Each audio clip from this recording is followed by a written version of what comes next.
find it all over the place. People just trying to get, it's not even just a sense of Celtic or Irish, but just something that's more holistic, something more where God's heart is at for communities, not just in Ireland but around the world.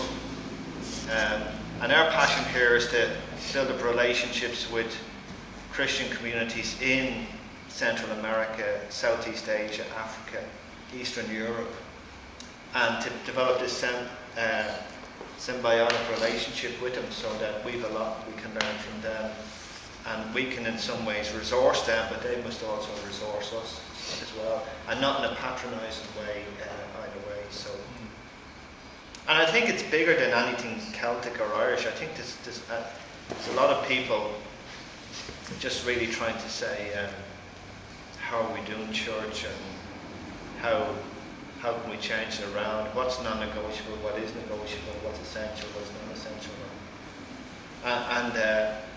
So it was really, I suppose, with tongue-in-cheek that I just said, like Monday to Saturday. And it was actually talking to an American guy that really, he really blew my mind about what we felt God was doing here. I met him in January in Orlando at a GCA conference, Global Church Advancement Conference. And it was just really, he was doing seminars, but it wasn't in a seminar, it was more in a conversational way. He explained something to me was really powerful for us here, because we found a lot of people were saying, but you've got to have a Sunday morning meeting, and until you have that, you're not really happening. And I just got fed up saying, well, actually it is happening with the people who won't go anywhere on Sunday morning. And so this guy, Steve Ogney, I don't know if you ever heard of him, but he does a lot with church planting.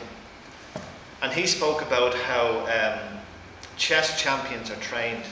I don't know if any of you play chess, but the most powerful piece on the chessboard is the queen. The queen can move everywhere, can really win the game on its own if it has to, Sounds familiar. Yeah. So they get the kids very young and they sit them down at a chessboard, and all the pieces are on it except the queen. They don't say anything about a queen. So they want to teach the kids to use all the pieces on the board. The pawns can do this, the castle can do this, the bishop can do this, the horse can do this.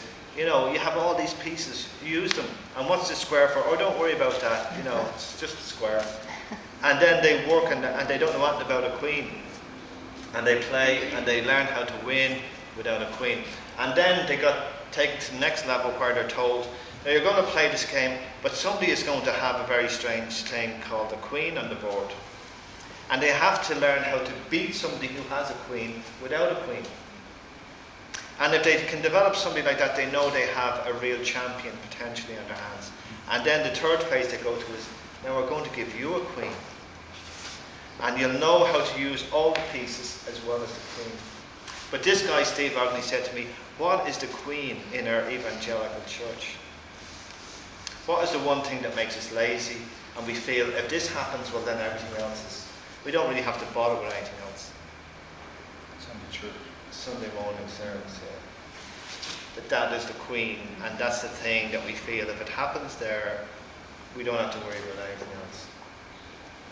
And God really spoke to me about that. And I felt the Lord was saying to me, that's why you're doing what you're doing. Because when the queen goes back on the table then, and I'm holding it off the table to make you use all the other pieces. Okay, why couldn't you tell me that 10 years ago? So it's,